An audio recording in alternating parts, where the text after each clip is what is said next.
Timothy Treadwell, 46-year-old Timothy Treadwell believed grizzly bears were misunderstood.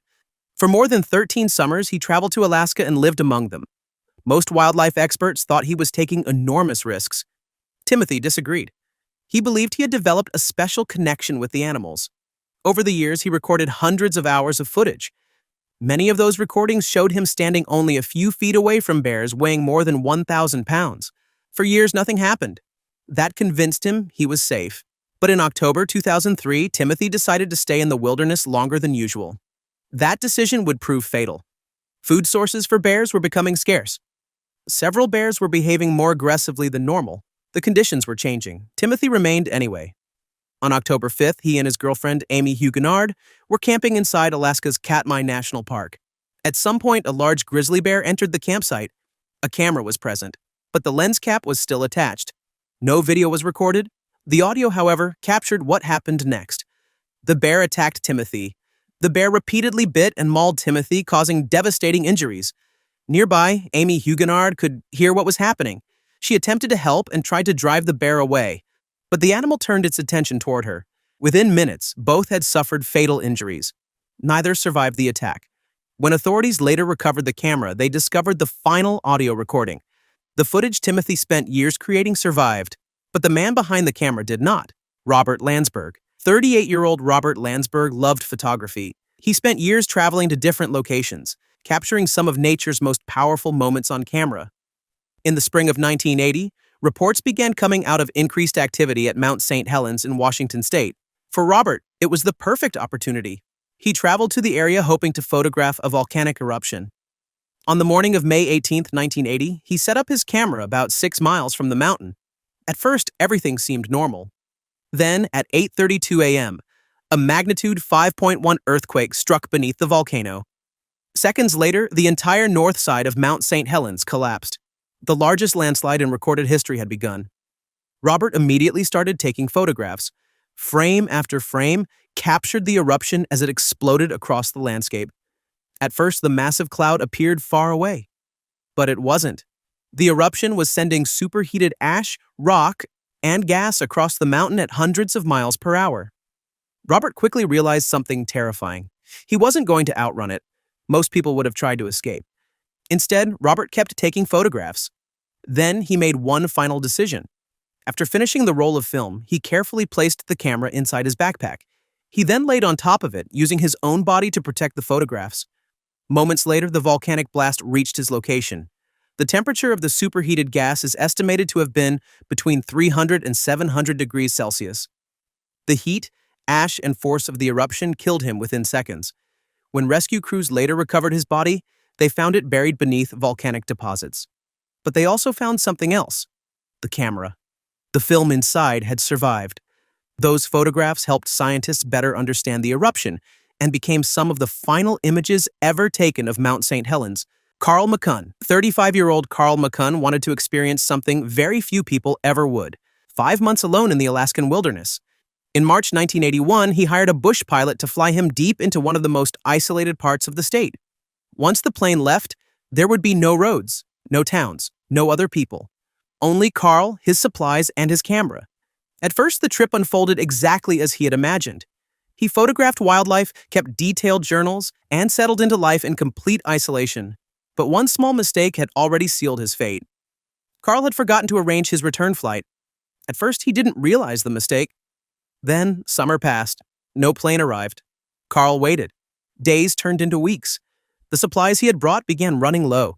Soon, food became his biggest concern. He attempted to hunt and survive on what little he could find, but winter was approaching again. The temperatures continued dropping. His condition slowly worsened. Throughout the ordeal, Karl continued documenting what was happening. His writings and photographs revealed a man who understood exactly how serious the situation had become. Eventually, he became too weak to continue. Months after he was expected to leave, searchers finally located his campsite. They found his camera, they found his journals, and they found Karl.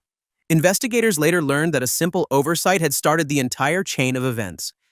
He had remembered to plan the trip. He had remembered to bring his camera, but he forgot to arrange the flight home.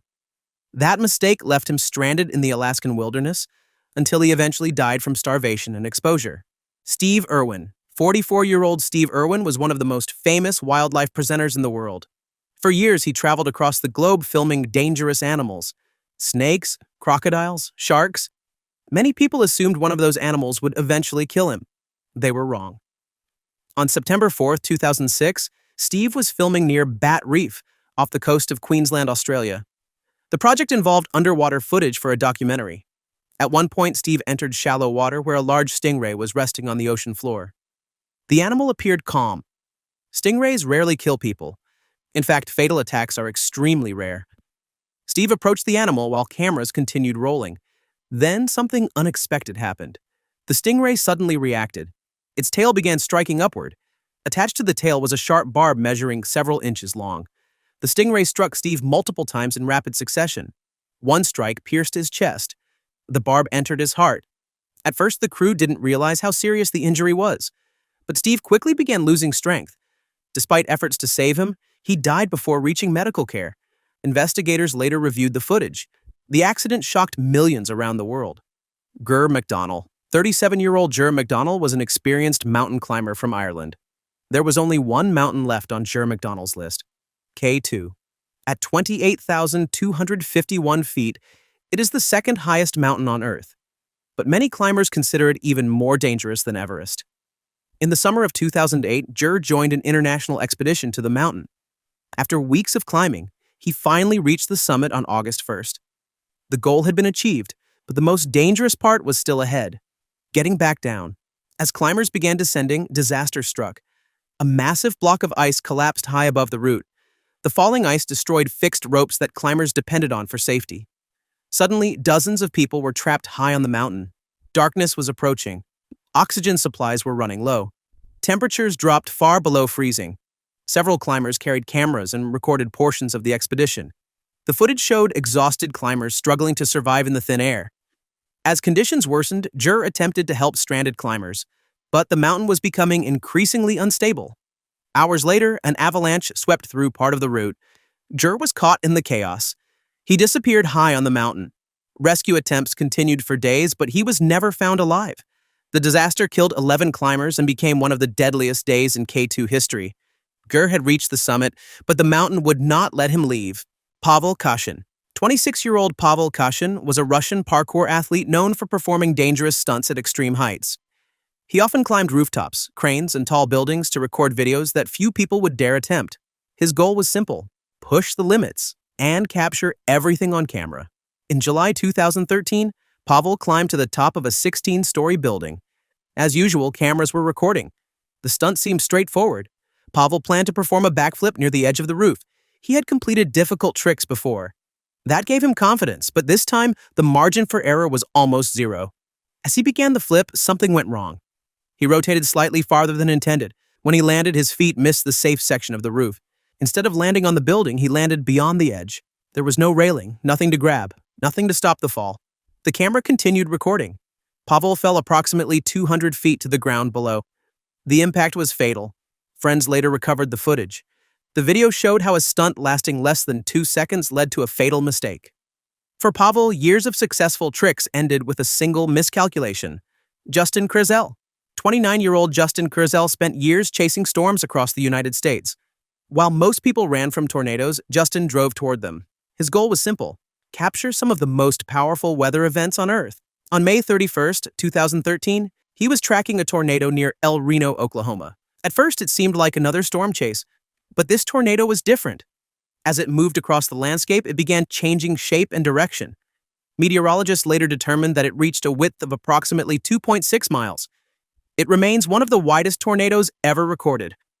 Justin continued filming as the storm grew larger. Then the situation suddenly changed. Tornadoes usually follow somewhat predictable paths. This one didn't.